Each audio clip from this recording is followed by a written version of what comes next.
Lady bird ക്രിയേഷൻസിലേക്ക് എല്ലാവരെയും ഒരുപാട് സ്നേഹത്തോടെ സ്വാഗതം ചെയ്യുന്നു. ക്രിസ്മസ് സ്പെഷ്യലായിട്ട് ഇന്ന് നമ്മൾ പഞ്ഞി പോലത്തെ വട്ടയപ്പമാണ് തയ്യാറാക്കുന്നത്.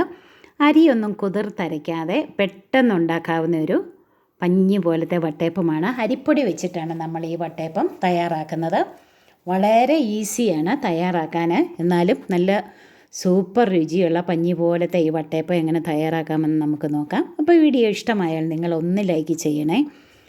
അപ്പോൾ ഒരു വലിയ ബൗളിലേക്ക് 250 ml കപ്പിൽ 1 കപ്പ് അപ്പം പത്തിരി നൈസ് അരിപ്പൊടിയാണ് എടുത്തിരിക്കുന്നത്. അതിലേക്ക് 1/2 കപ്പ് ചുരണ്ടിയ തേങ്ങ, 1/4 കപ്പ് ചോറ്, വെള്ളച്ചോറാണ് ഞാൻ ചേർത്തിരിക്കുന്നത്, 1/4 കപ്പ് വെള്ളം.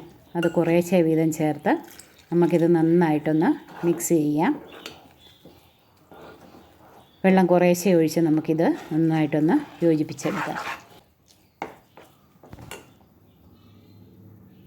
ഇനി ഇതിലേക്ക് 1/2 ടീസ്പൂൺ ഉപ്പ് പൊടി ചേർത്ത് കൊടുക്കാം,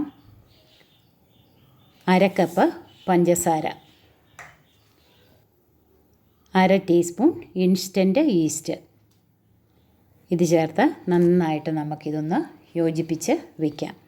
അപ്പം മധുരം കൂടുതൽ വേണമെന്നുള്ളവർക്ക് 1/4 കപ്പ് പഞ്ചസാരയും കൂടെ ചേർക്കാം. ഇനി കറിയുടെ കൂടെ കഴിക്കാനാണെങ്കിൽ നമ്മൾ 1/4 കപ്പ് പഞ്ചസാര മാത്രം ചേർത്താൽ മതി. അപ്പം ചെറിയ ഒരു മധുരവേ ഉണ്ടാകുള്ളൂ. നമ്മളിത് നന്നായിട്ട് മിക്സ് ചെയ്ത് ഒരു 10 മിനിറ്റ് നമുക്കിതൊന്ന് റെസ്റ്റ് ചെയ്യാം. അപ്പോഴത്തേക്ക് അരിപ്പൊടിയെല്ലാം നന്നായിട്ടൊന്ന് കുതിർന്ന് കിട്ടും.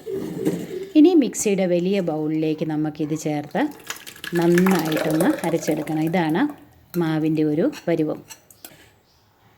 ഇതിലേക്ക് ഒരു 4 ഏലക്കായുടെ കുരു എടുത്ത് ചേർത്തിട്ടുണ്ട്. നന്നായിട്ട് അരച്ച് നമുക്കിത് വലിയ ഒരു ബൗളിലേക്ക് ഒഴിച്ച് വയ്ക്കാം. ഇതാണ് മാവിൻ്റെ ഒരു പാകം. അപ്പം ആ 1/4 കപ്പിൽ നിന്ന് 2 ടേബിൾ സ്പൂൺ വെള്ളം മാറ്റി വെച്ചിട്ടുണ്ടായിരുന്നു. അതുകൂടെ ഈ മിക്സിയുടെ ബൗളിലേക്ക് ചേർത്ത് അതുകൂടെ നമുക്ക് ഇതിലേക്ക് ചേർത്ത് നന്നായിട്ടൊന്ന് യോജിപ്പിച്ച് മൂടി വയ്ക്കാം. ഇതാണ് മാവിൻ്റെ ഒരു പരുവം.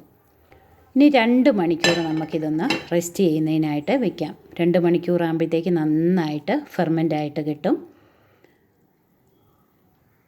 അപ്പോൾ നന്നായിട്ട് ഫെർമെൻ്റായിട്ടുണ്ട്. നമുക്ക് മെല്ലെ ഒന്ന് പതയടങ്ങാതെ ഒന്ന് മിക്സ് ചെയ്തെടുക്കാം. ഇനി 2 പാത്രത്തിലാണ് ഞാനിത് തയ്യാറാക്കുന്നത്. സ്റ്റീലിൻ്റെ 2 പ്ലേറ്റ് എടുത്തിട്ടുണ്ട്. അതിലേക്കൊരു 1/2 ടീസ്പൂൺ വീതം നെയ്യ് ചേർത്തിട്ട് നന്നായിട്ട് പ്ലേറ്റിലെല്ലാം അതൊന്ന് കൈകൊണ്ട് തന്നെ ഒന്ന് തേച്ച് പിടിപ്പിക്കാം. അപ്പം നെയ്യെല്ലാം നന്നായിട്ടൊന്ന് അപ്ലൈ ചെയ്തിട്ടുണ്ട്. ഇനി നമ്മുടെ സ്റ്റീമറിൽ വെള്ളം നന്നായിട്ട് വെട്ടി തിളച്ചിട്ടുണ്ട്. അതിലേക്ക് നമുക്കിത് പ്ലേറ്റ് വെച്ച് കൊടുക്കാം. ഇനി ഒരു 5-6 തവി, ഒരു മീഡിയം തവിയാണ് ഇത്. 2 അപ്പത്തിനുള്ള മാവേ ഉള്ളൂ. പകുതി മാവ് നമുക്ക് ഒരു പ്ലേറ്റിൽ ഒഴിച്ച് കൊടുത്തിട്ട് മൂടി വെച്ച് വേവിക്കാം. ഏകദേശം ഒരു 20 മിനിറ്റ് ആകാറായപ്പോഴത്തേക്ക് ഞാനൊന്ന് നോക്കിയിട്ടുണ്ടായിരുന്നു. അപ്പം ചെറുതായിട്ട് പറ്റി പിടിക്കുന്നുണ്ട്. നമുക്കൊരു 5 മിനിറ്റ് കൂടെ ഒന്ന് മൂടി വയ്ക്കാം. അപ്പം നമ്മുടെ അപ്പമൊക്കെ എടുത്ത് നന്നായിട്ട് തണുത്ത് കഴിയുമ്പോൾ നമുക്ക് ഡിമോൾഡ് ചെയ്തെടുക്കാം.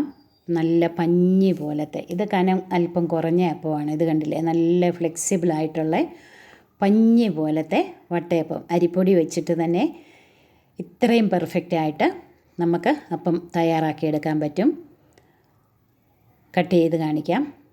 കണ്ടില്ലേ, നല്ല സോഫ്റ്റ് വട്ടയപ്പം.